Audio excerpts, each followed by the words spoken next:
Hello everyone, we're back with another good question. Let's solve it right away. First, let's divide. 50 divided by 5 equals 10. 10 minus 5 equals 5. 5 times 1 equals 5.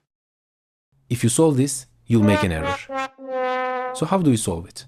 When solving this question, we use the principle of order of operations. PEMDAS in short.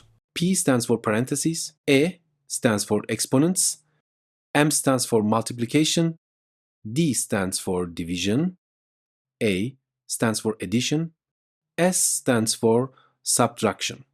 There's another feature here. Multiplication and division are not ordered. They are performed from left to right. Similarly, addition and subtraction are performed from left to right.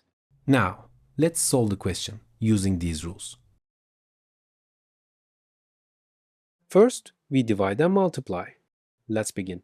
50 divided by 5 equals 10.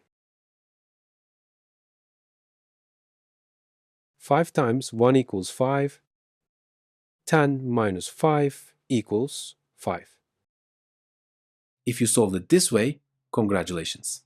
Now, find your answer to this question and write it in the comments. Let's see who can find the correct answer. Our videos will continue. Subscribe using the logo on the screen so you don't miss any new videos. You can access other videos from the boxes on one side. See you in the next video.